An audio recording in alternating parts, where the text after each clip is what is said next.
आखिर क्या हैं ये क्लस्टर बम और इतने घातक क्यों हैं ये क्लस्टर बम?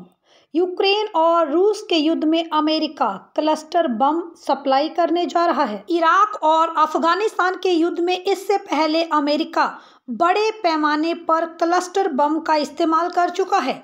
क्लस्टर बम इतने घातक हैं कि क्लस्टर बम के इस्तेमाल पर 120 से ज़्यादा देश प्रतिबंध लगा चुके हैं।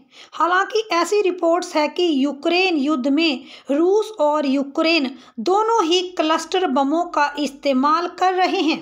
अमेरिका ने यह तय किया है कि 80 करोड़ डॉलर की मदद के तहत वह यूक्रेन को क्लस्टर बम देगा। क्लस्टर बम दुनिया के सबसे घातक हथियारों में गिना जाता है। यह क्लस्टर हथियार एक ऐसा सिस्टम है जिसमें रॉकेट, मिसाइल या फिर तोपों के जरिए एक बड़ी संख्या में छोटे छोटे बम फैलाए जा सकते हैं। हथियार में स्थित छोटे छोटे बम आसमान में ही खुलकर फैल जाते हैं। हालांकि इस बम की कमी यह है कि जो सभी छोटे छोटे हथियार नीचे जमीन पर आकर गिरते हैं वो एक साथ नहीं फटते हैं। इनमें से कुछ एक हथियार बाद में फटते हैं।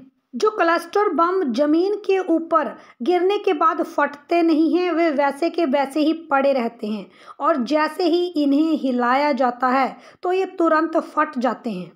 अगर क्लस्टर बम किसी नरम या फिर नम जमीन पर जाकर गिरता है तो ये तुरंत नहीं फटता और जैसे ही इसे हिलाया जाता है ये फट जाता है।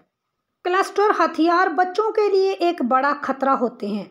दरअसल बम जमीन में गिरने के बाद जो अभी फटे नहीं हैं, देखने में खिलौने के जैसे लगते हैं और जैसे ही कोई बच्चा खिलौना समझकर इन्हें उठाता है तो ये फट सकते हैं और इससे बच्चे की जान भी जा सकती है।